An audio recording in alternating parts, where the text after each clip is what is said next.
Boa noite aos nossos irmãos do Caminhando para Jesus, aos internautas que estão sempre conosco.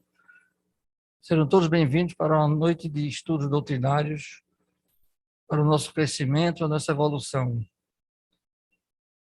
Estamos hoje com o nosso irmão Valmir Rodrigues, que vai nos trazer o tema Superioridade da Natureza de Jesus. Sempre bom estarmos atentos para essa superioridade, para que possamos nos alinhar, nos espelhar naquilo, tudo que ele fez, que só foi do bem, para que nós possamos, dentro do possível, seguir os seus caminhos. Né? Vamos elevar o pensamento ao alto, agradecer ao Deus, nosso Pai, esse momento de aprendizado e aos espíritos que comandam os trabalhos da casa, os benfeitores que nos auxiliam e que nós os auxiliamos eles nesse trabalho gratificante de amor e caridade para todos que aqui chegam. Peçamos ao nosso Pai paz para a terra, nesse período de tanto sofrimento, de desajustes, de contendas, até certo ponto inexplicáveis, mas dentro do processo de depuração que a Terra passa para chegar ao planeta de regeneração. Pedimos a Deus misericórdia, bênção e luz para a noite de hoje, que nosso irmão Valmir seja devidamente intuído para nos trazer a sua mensagem para todos nós. Em prece, passo a palavra para nosso irmão Valmir, para que ele nos traga a sua mensagem. Muita paz.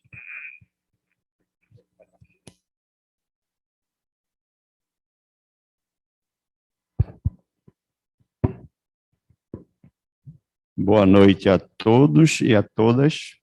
Meus irmãos, nós comemoramos no dia de ontem o Dia Internacional da Mulher.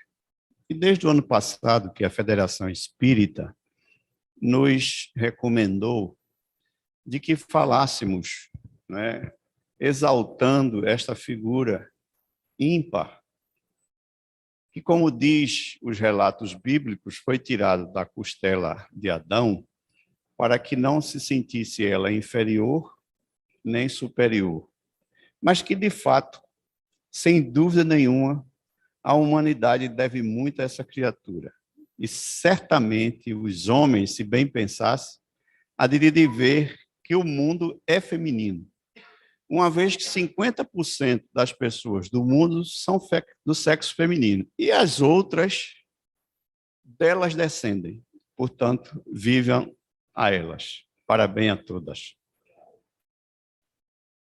Bem, o tema que nos foi proposto para falarmos nesta noite diz respeito à natureza superior do Cristo. Mas eu me recordei de uma passagem inicial dos inúmeros relatos bíblicos que nos chamam a atenção pela sua peculiaridade. E então resolvi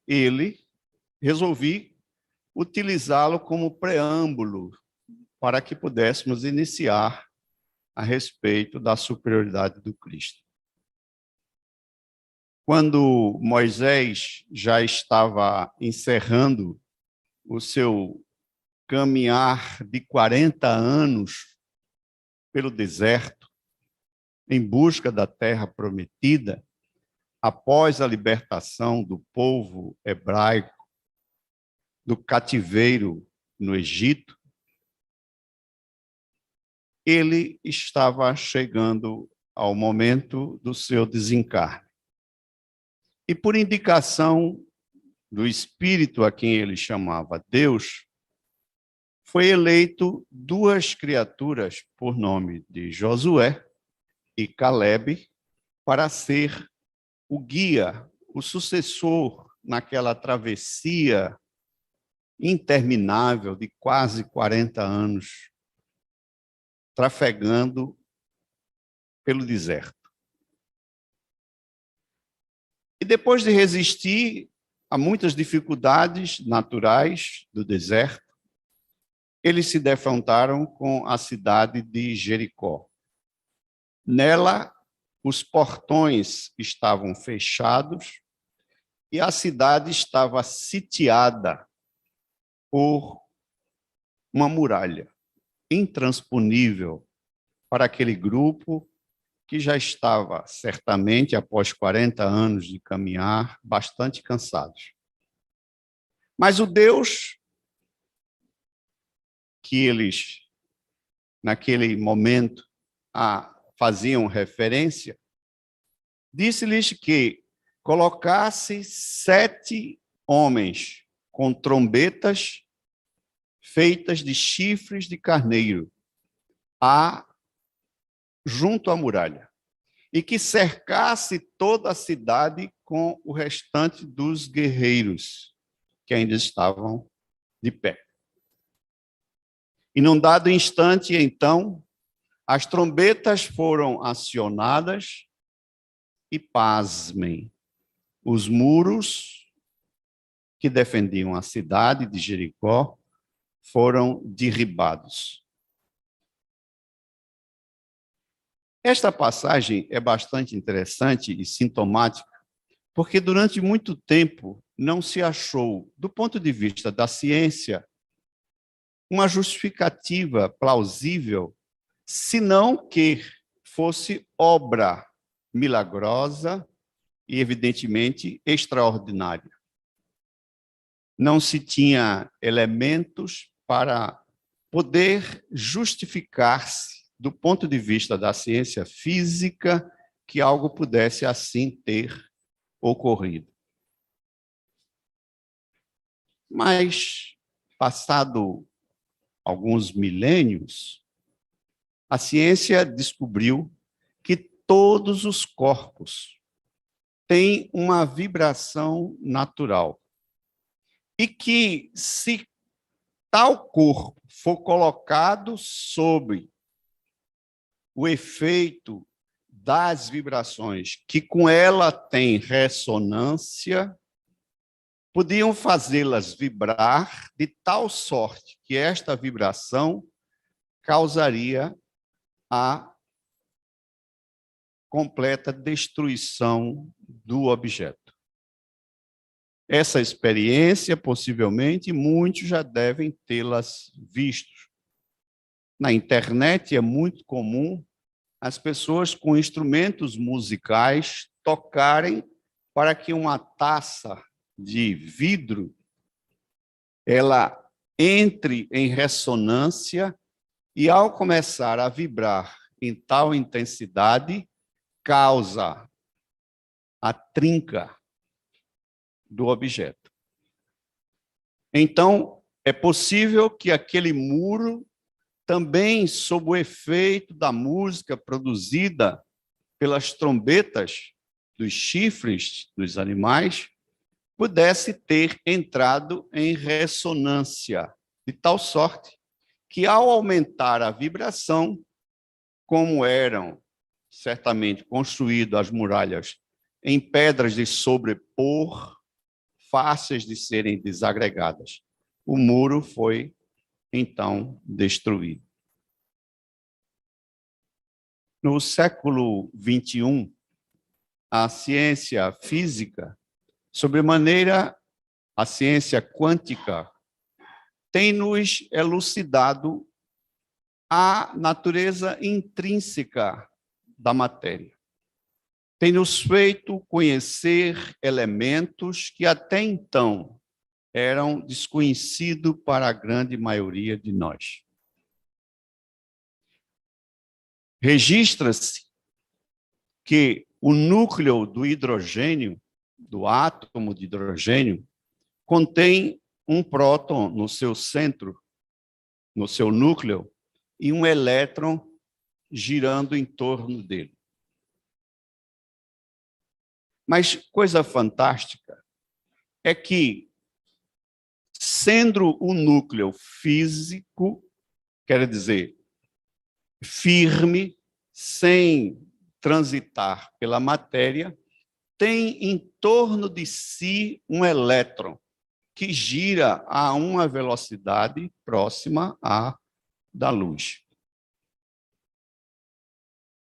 Fato interessante, entretanto, é que se o núcleo fosse comparado a uma bola de futebol, a eletrosfera, ou seja, o espaço em que gira o elétron em torno dela, seria do tamanho de um estádio de futebol. Então, imaginem aqui perto o estádio do Santa Cruz. O elétron vagaria todo aquele espaço em torno do núcleo, que seria do tamanho de uma bola. E este espaço é um tremendo vazio. Então, as coisas que tocamos com as mãos na matéria e dizemos ser sólidos, e pensamos até ser intransponível, na verdade, é como se tivesse a constituição de imensos buracos de um queijo, onde há alguns núcleos e o imenso vazio em seu redor. E, entretanto, descobriu-se também que alguns elementos do átomo ele tinha a capacidade de atravessar a matéria densa do núcleo e, atravessando, chega ao outro lado sem que ela sofra nenhuma alteração. Razão por quê? Há um segundo, a Terra é bombardeada por bilhões destes pequeninos elementos de massa menor que a do próprio elétron, que já ocupa 1.880 vezes menos matéria do que o próton, e é de carga negativa, sendo o próton de carga positiva, mas que atrai mutuamente cargas positivas e negativas, formando o conjunto atômico, mas que pode ser atravessado por um neutrino. E esta experiência foi realizada em um laboratório chamado Henry Fermi, em que um canhão de neutrinos foi colocado e posicionado de um lado da Terra e refletores captavam a passagem pelo núcleo da Terra desses elementos sem que causasse uma arranhura que fosse na propriedade dele. Razão por que isto vem a desmontar a ideia de que a matéria é intransponível.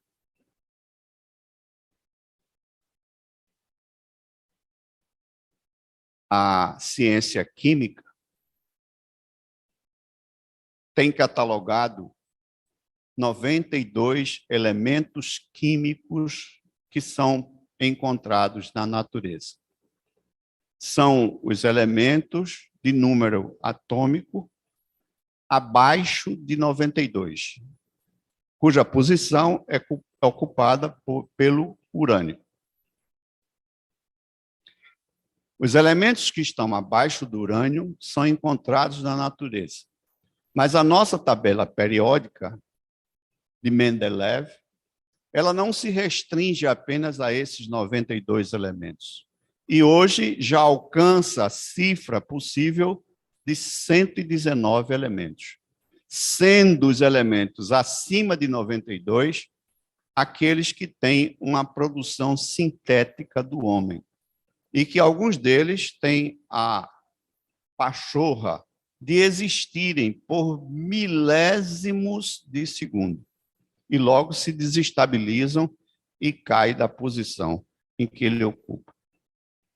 Entretanto, é preciso notar que desses 92 elementos naturais, combinados entre si, sobre a ação de pressão, de força, de calor, de frio, há a possibilidade de produção de 250 mil substâncias catalogadas.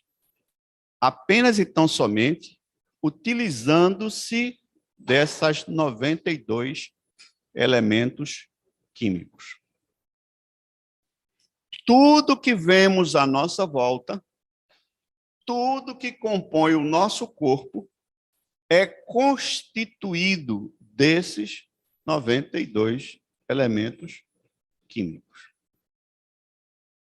O nosso corpo é uma vitrine, digamos assim, destes elementos químicos.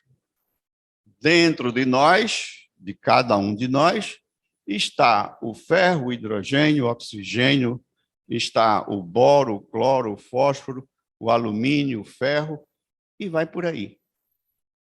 Nós, apesar de não vermos no corpo estes elementos, mas eles são base constitutiva das substâncias que compõem o corpo e que em nós se organizam-se em forma de células e executam funções pré-estabelecidas. Mas por que é que eu comecei a falar exatamente a respeito da matéria? Se fôssemos ler no Livro dos Espíritos, nas questões iniciais do livro, na pergunta de número 27,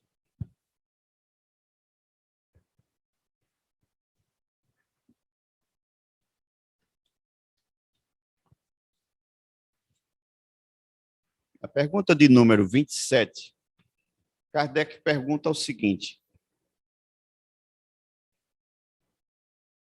haveria, assim, dois elementos gerais do universo, matéria e espírito? Ora, ele pergunta se os elementos que compõem todo o universo resumem-se apenas em dois: o elemento material e o elemento espiritual. E os espíritos benfeitores vão dizer sim. Ou seja, o universo é composto por estes dois elementos gerais, matéria e espírito. Mas dizem mais eles: e acima de tudo, Deus, o Criador e Pai de todas as coisas. Então, Deus é o Criador da matéria e Deus é o Criador do espírito. E esses dois elementos são os elementos constitutivos do universo. Mas eles dizem mais: essas três coisas são o princípio de tudo o que existe, a Trindade universal. Mas ao elemento material é preciso juntar o fluido universal, que desempenha papel intermediário entre o espírito e a matéria, propriamente dita, muito grosseira, para que o espírito possa ter uma ação sobre ela. Ou seja, tínhamos três elementos: Deus, o espírito, a matéria. Mas como elemento transeunte entre esses três está o fluido cósmico universal.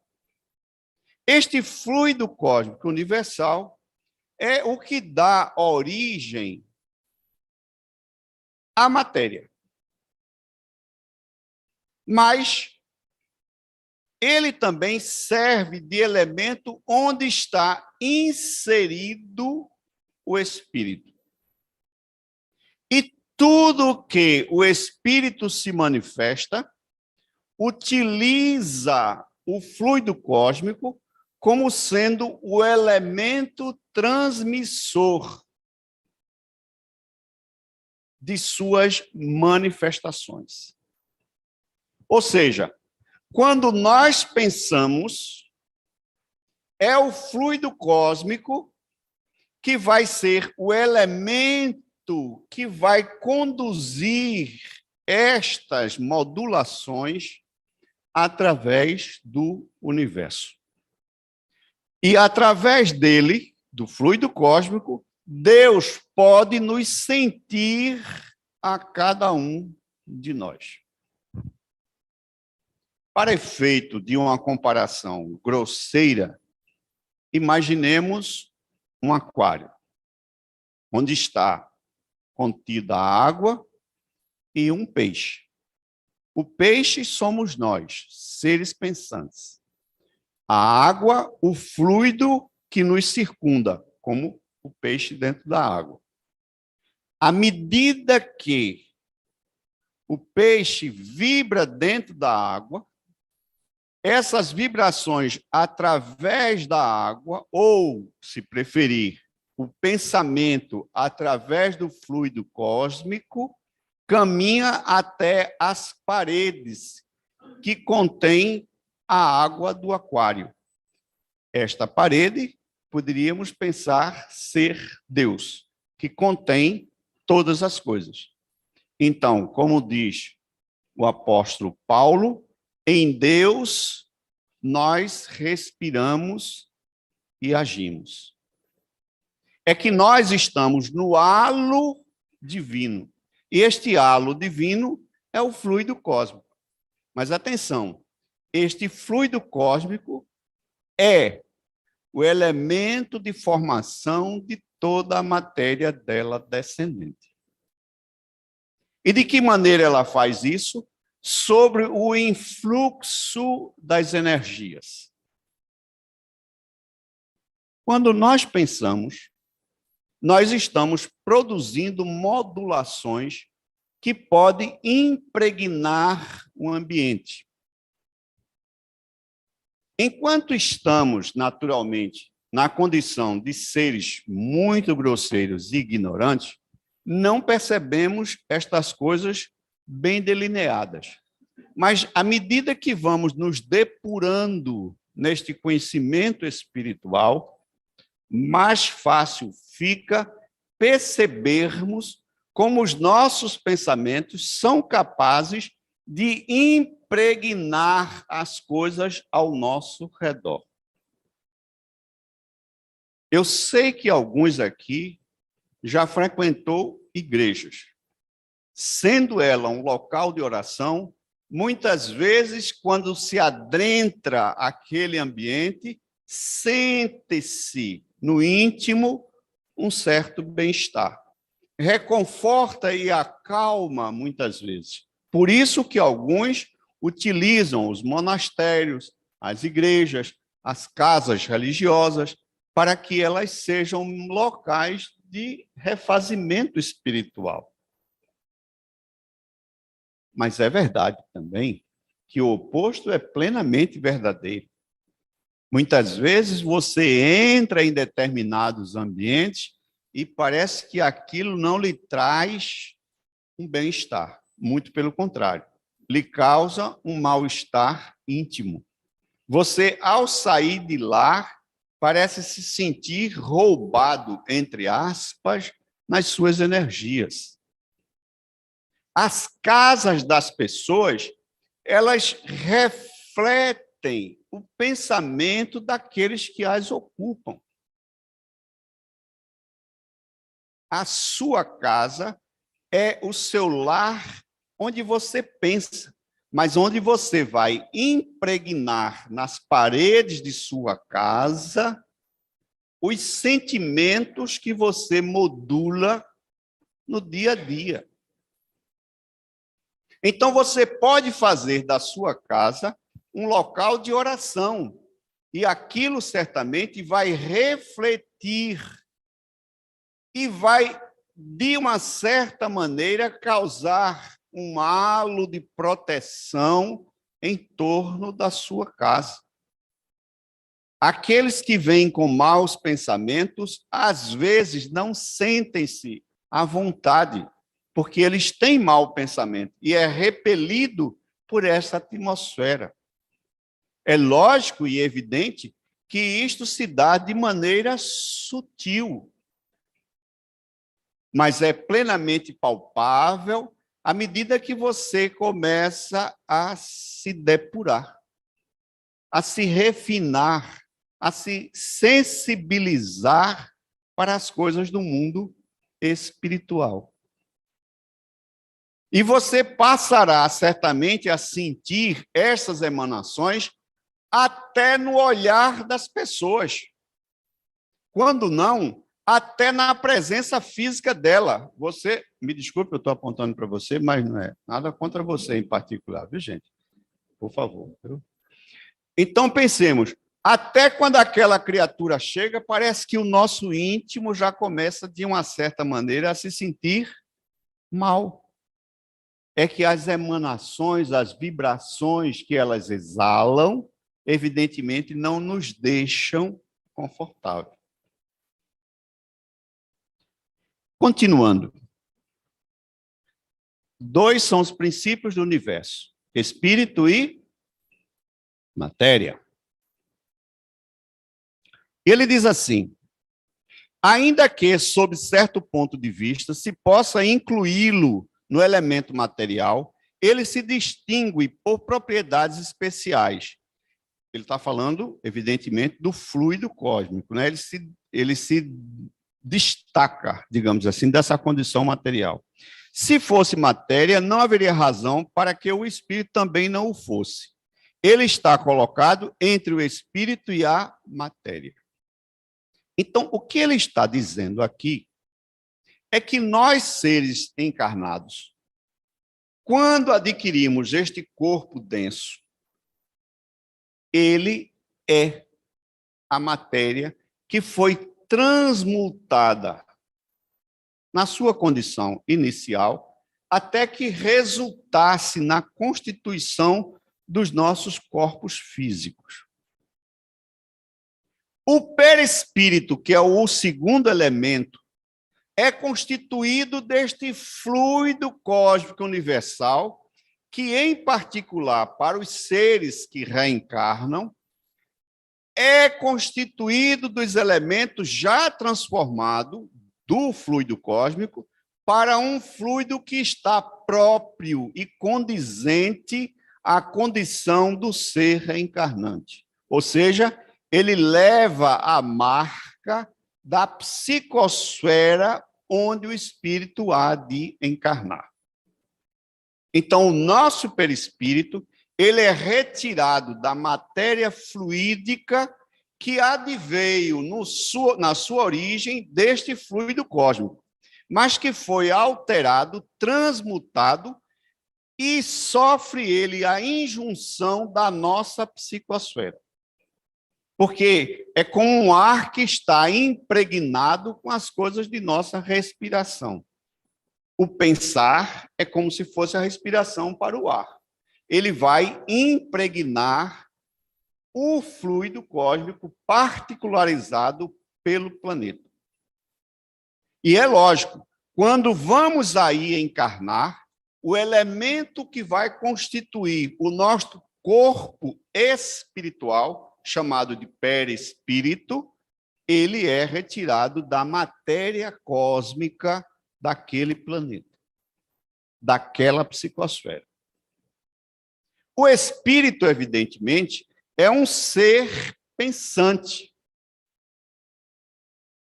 Como foi dito, ele não é exatamente o fluido cósmico, como a matéria também não é o fluido cósmico, mas dela descende.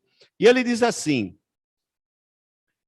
ele se distingue por propriedades especiais. Se fosse matéria, não haveria razão para que o espírito também não fosse.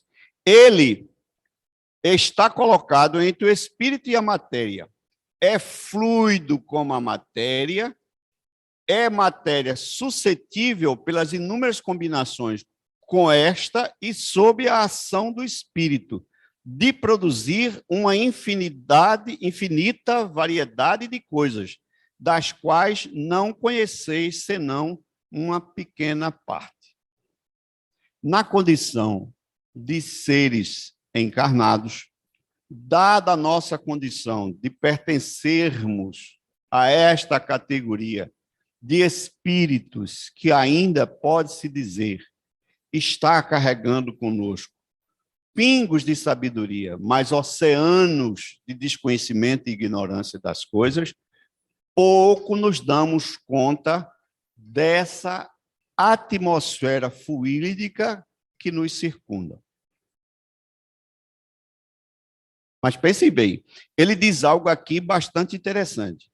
Ele diz que o espírito vai provocar nesse núcleo, né, da matéria inúmeras combinações com esta e sob a ação do espírito, e de poder produzir uma infinita variedade de coisas das quais não conheceis senão uma pequena parte. Esse fluido universal, ou um fluido primitivo ou elementar, sendo agente que o espírito utiliza, é o princípio sem o qual a matéria estaria em perpétuo estado de divisão e jamais adquiriria as propriedades que a gravidade lhe dá. O que ele está, na verdade, dizendo para nós é que o espírito é quem vai estabilizar as alterações da matéria. Mas eu vou lhes dizer algo para se pensar. O espírito Emmanuel, em certo momento, disse que todos os seres viventes estavam jungidos magneticamente ao seu ciclo evolutivo. O que ele estava dizendo, traduzindo em outras palavras, é que se colocássemos um grão de açúcar aqui, logo uma comunidade de formigas ou uma mosca viriam delas se aproveitar. É que no ciclo evolutivo das formigas e das moscas, é natural que eles se alimentem daquilo. Como é natural que nós também, estando jungidos, ou seja, estando presos magneticamente ao ciclo evolutivo, ainda estamos presos, acorrentados, digamos assim, aos nossos princípios, à maneira como temos de formular as coisas. E isto é de caráter instintivo. O que eu estou dizendo é que nós temos paixões. A paixão, certamente, é algo comum a todos nós. Todos nós temos paixões. As nossas paixões pessoais, mas temos paixões. Essas paixões, elas estão como que a demonstrar o instinto natural a todos nós que estamos no mesmo ciclo evolutivo. Uma das características da inferioridade do ser é que nós temos paixões e essas paixões estão muito próximas às manifestações da própria matéria. Certamente fica difícil entender isso em primeira linha. Se eu lhes dissesse assim, fiquem alegres, sorriam, sejam felizes. Eu não vi ninguém rindo. Mas se eu dissesse, você tirou na loteria 10 milhões, aí você logo sorria. 10 milhões? Puxa, eu vou comprar aquele iate, aquela casa, aquele isso, aquele outro. Se alguém te pisa aos pés, naquela unha cravada, coitada, que você tanto ama e cuida dela, né? Assim, aí chega aquele guarda-roupa de 120 quilos, tá certo? E delicadamente pisa na sua unha encravada. Aí você, através da dor da matéria, olha para ele e diz assim, bom, você certamente não vai dizer que é um filho de Deus. Olha, filho de Deus, tira o pezinho daí. Você não dirá assim, né? Você dirá outras coisas, certamente. É que, de fato, a gente ainda está, digamos assim, preso às questões da matéria. A gente pouco vibra em sintonia com a nossa condição espiritual. O que faz um espírito sair, segundo a classificação, a partir da pergunta de número 100 do Livro dos Espíritos, o que vai fazer que o espírito evolua na sua cadeia evolutiva é descobrir que fazer o bem ou fazer o mal só lhe traz o mal, e o bem só lhe traz o bem. Porque o bem, quando você o faz, quem primeiro sente o bem é você que está fazendo o bem. Então, naturalmente, os seres bons não são aqueles que praticam o bem, são aqueles que vivenciam ardorosamente para o bem. Vivenciam ardorosamente para o bem. Isso é uma grande diferença, porque todos nós que estamos aqui estamos a fazer o bem. Lógico que é um bem próprio, certamente. Quando você se sacrifica e vai à escola, você quer o seu bem, você está pensando no futuro, conseguir um emprego melhor, ter uma posição social melhor, poder usufruir da vida de maneira melhor, e vai por aí. Lógico que você está querendo o seu bem. Mas entenda bem, ser bom e fazer o bem são coisas distintas. Porque aqueles que lutam por vivenciar o bem, eles podem até receber todas as cargas negativas, mas ele consegue transmutar em o bem. Daí o Cristo dizer: orai pelos teus inimigos, né? Veja, isso é ser bom. Porque ele não está orando para si, ele está orando para o outro. E o outro ainda é o seu inimigo. Quando o Cristo estava preso no madeiro, qual foi a resposta dele na oração que ele faz a Deus? Ele diz: Pai, perdoai-os, porque não sabem o que fazem. Veja, o sentimento dele não foi um sentimento de revolta.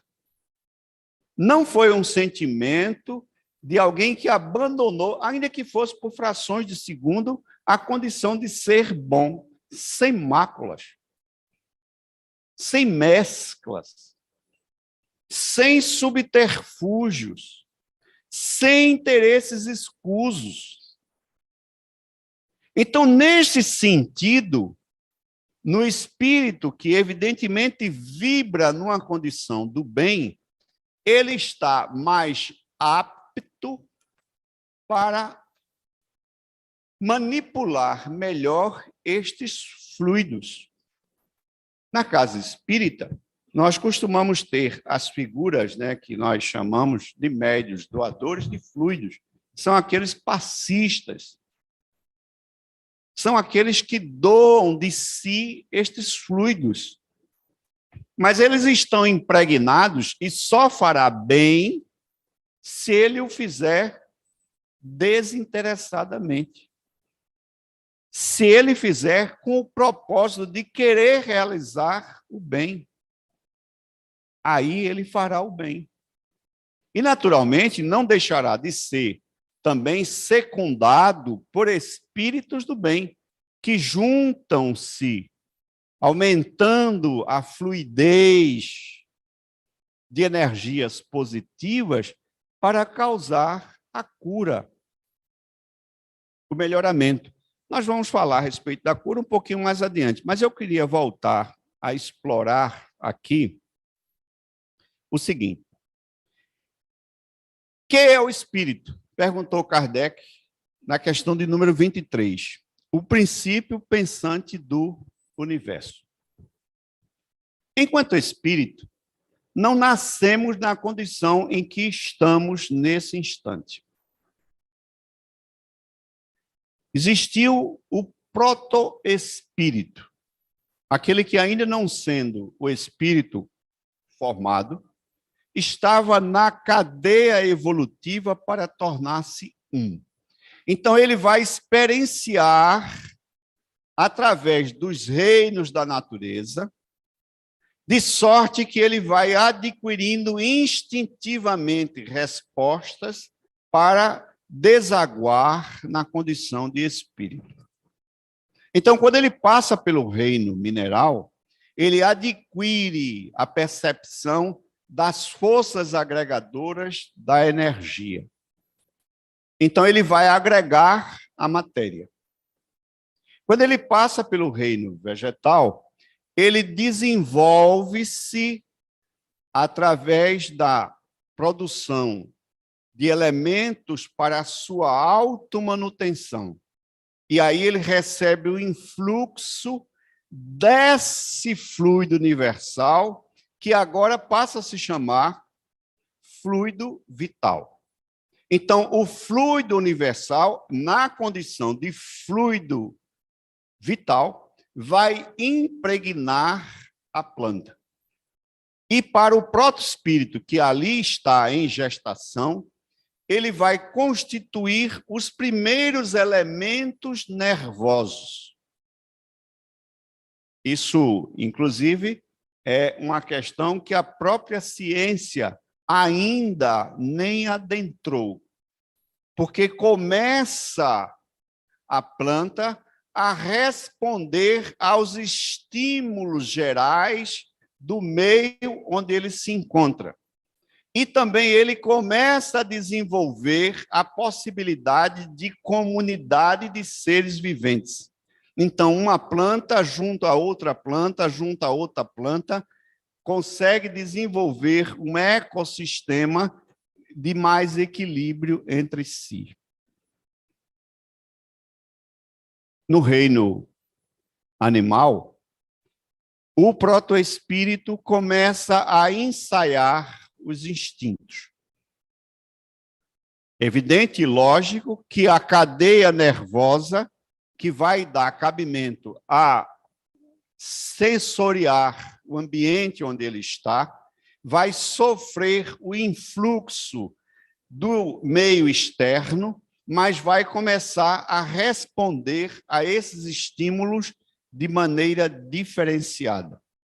Então, a um ser como um animal, ele já pode ter conhecimento a respeito das sensações, mas já transmuta eles, em alguns casos, nos reinos mais elevados da cadeia animal, vai desenvolver o sentimento.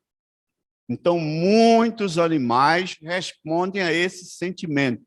Quem se dá o cuidado de ouvir o gato, o cachorro, o papagaio, aqueles animais que a gente cria dentro de casa, a gente vai perceber que existe um laço de identificação.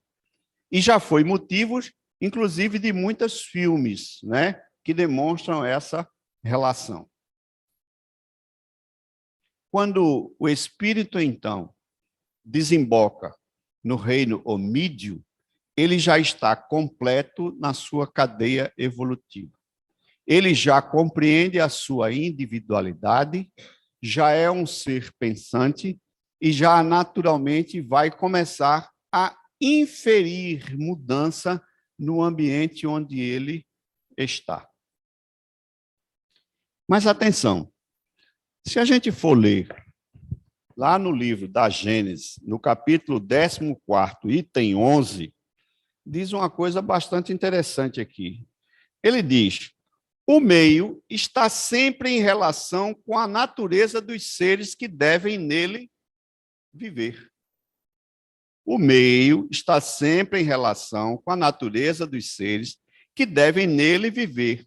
Os peixes estão na água, os seres terrestres estão no ar, os seres espirituais estão no fluido espiritual ou etéreo, mesmo sobre a terra. E diz assim: o fluido etéreo é para as necessidades do espírito, o que a atmosfera é para a necessidade dos encarnados. Então, nós precisamos estar envolto por este fluido etéreo.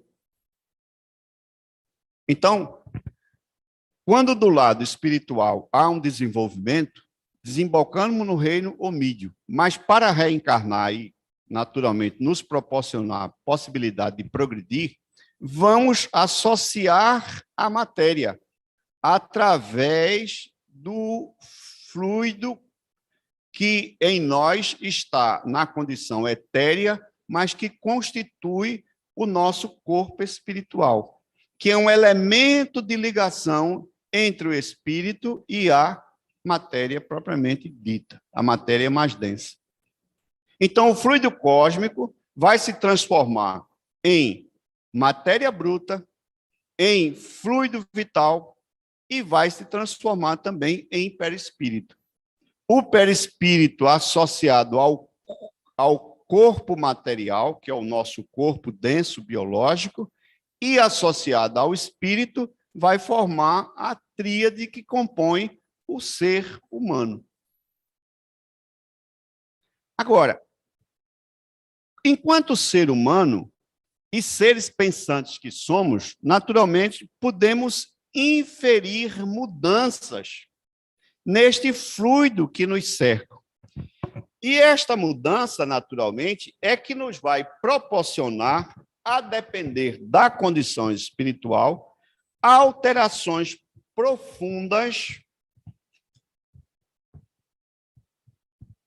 no fluido cósmico à nossa volta, que vai nos proporcionar momentos de que possamos até adoecer ou de que possamos até ser curados.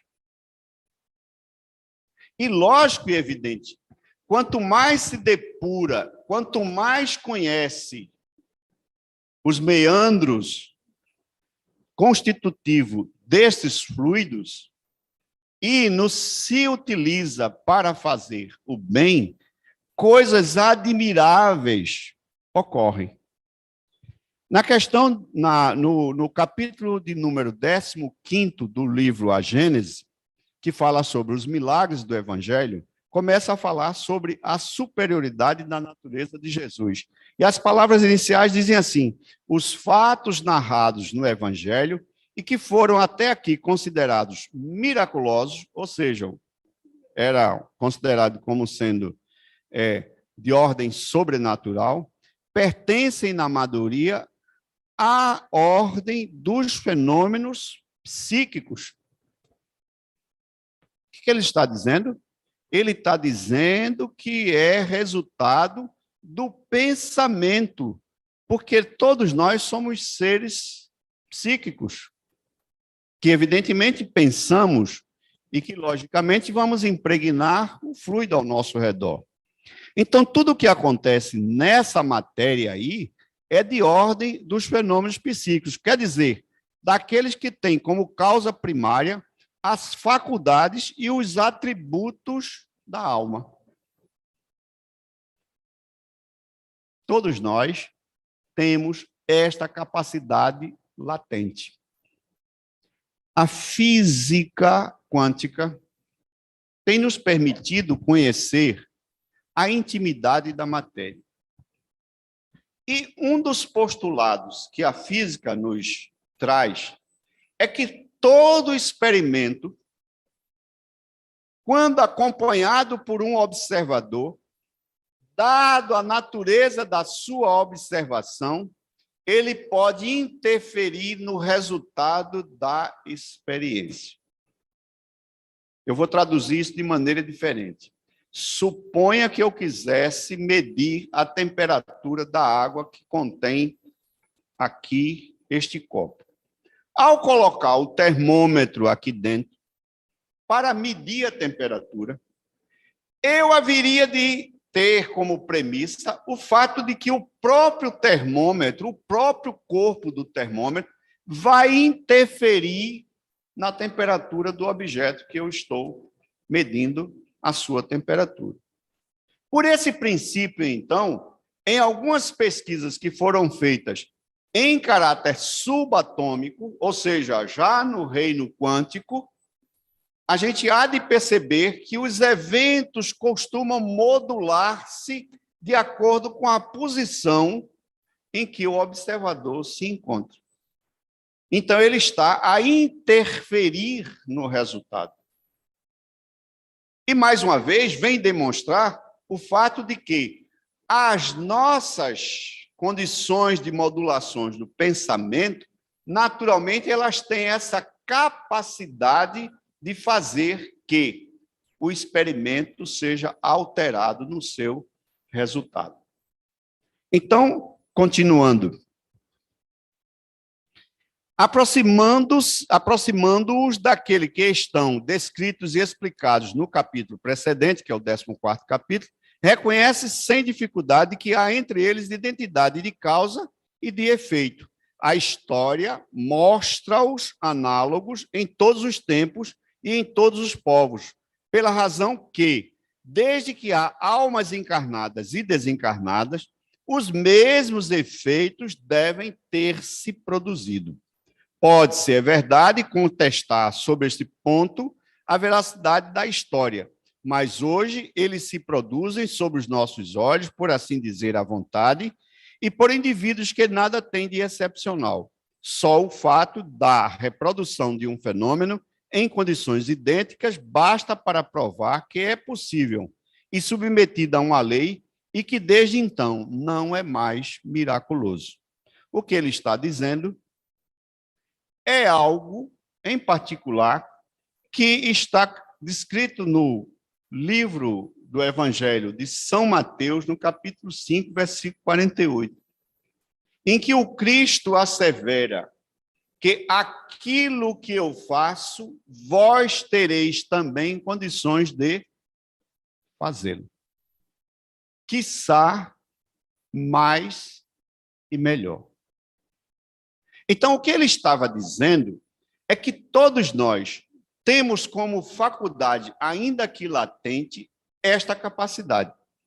Mas lógico e evidente que precisamos não só avançar em conhecimento, desenvolver os sentidos para essas coisas, para poder aí exercer uma vontade.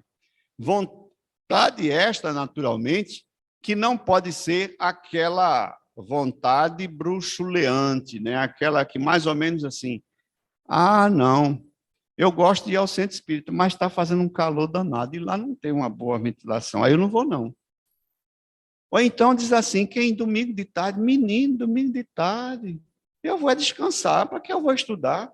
Vou não, eu vou amanhã. E aí todo mundo que começa um regime, né? Às vezes é assim, não começa no domingo, que é o dia da bagaceira, mas diz assim, na segunda-feira eu começo. E aí, quantas segunda-feira mais houver, a gente vai adiando os nossos propósitos. Então, a gente precisa ter essa determinação férrea. Precisa ter desenvolvido a capacidade não só de fazer o bem, mas de desejar o bem.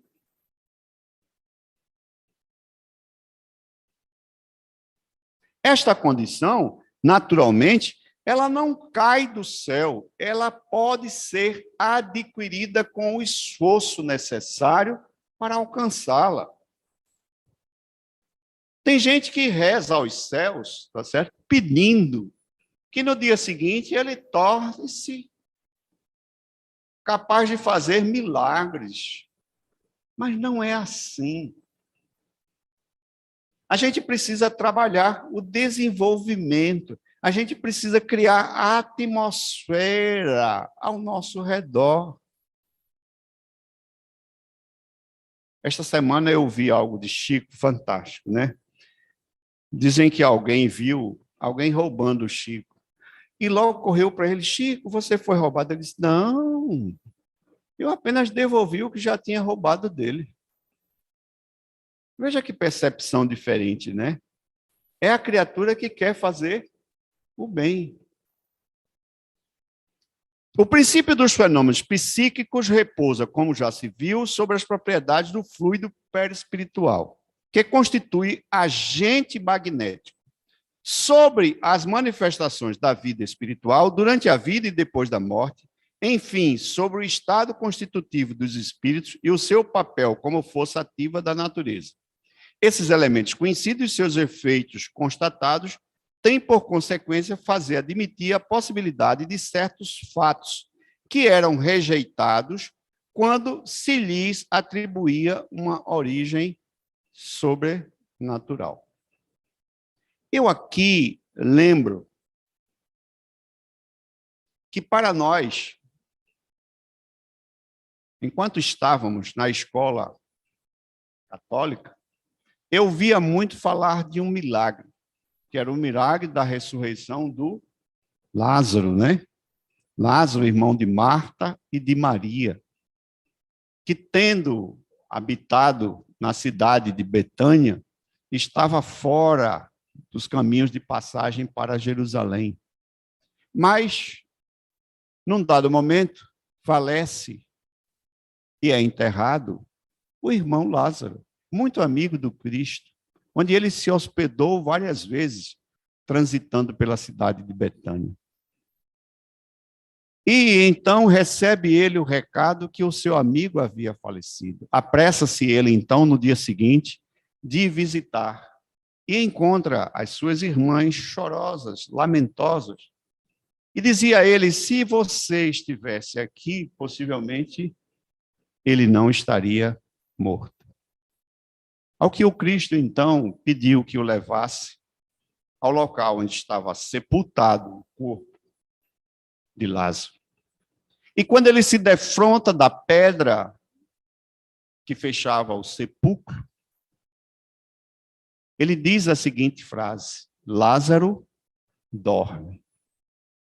É que, de fato, a sua dupla vista espiritual de um ser purificado, capaz de ver o que os nossos olhos físicos não viam, percebeu que ainda havia ligação fluídica entre o corpo físico e o perispírito, apesar de estar em uma condição mínima, como se estivesse ali quase com as baterias sendo apagadas.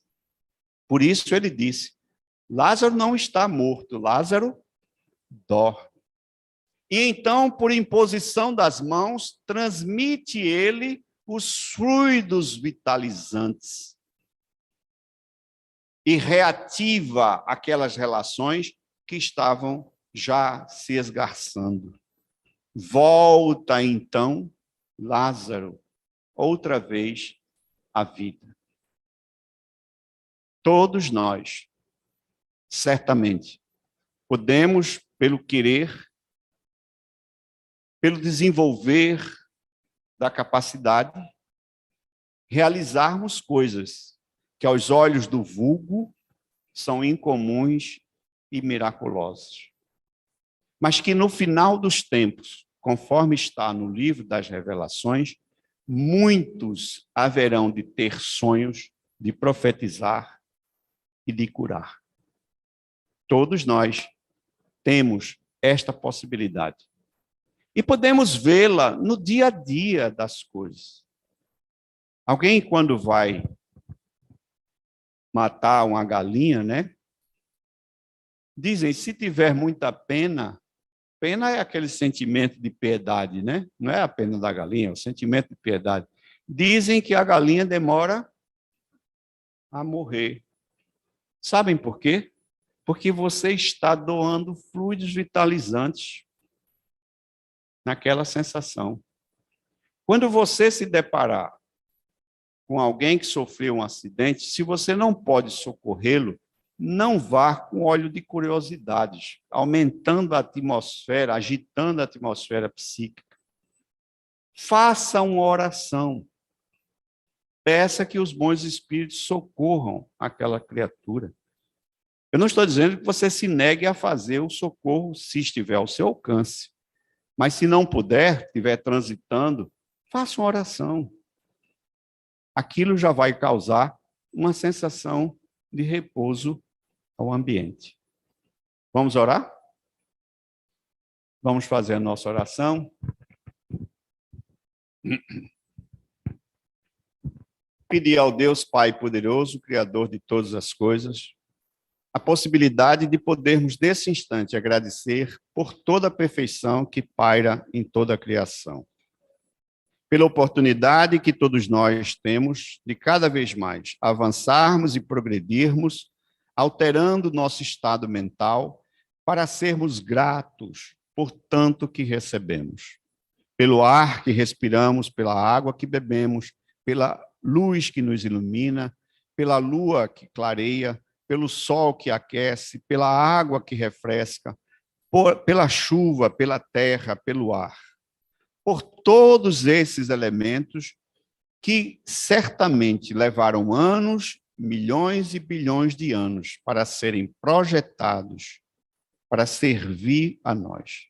Sejamos gratos, então, pela possibilidade da vida, pela possibilidade daqueles que estão conosco ao nosso redor, a fim de nos proporcionar a oportunidade de agradecer, ainda que não podemos compreender totalmente, ainda que certa vez não possamos perdoá-lo inteiramente, mas que busquemos força interior para, no silêncio do nosso recôndito encontro com o mundo espiritual, possamos pedir que cada vez mais ele seja abençoado, perdoado e ajudado.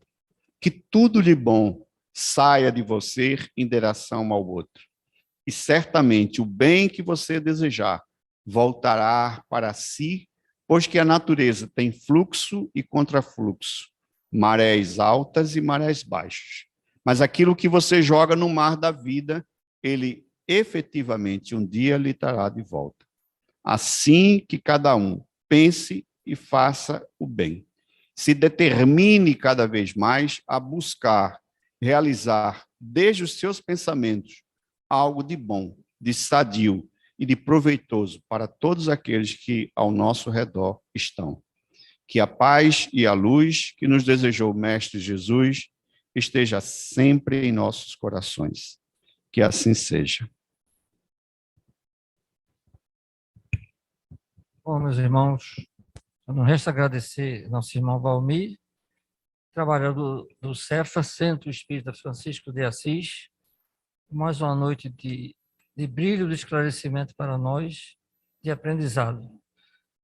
Permaneçamos em pensamento elevado, harmonizados para o segundo horário do passe. Muita paz.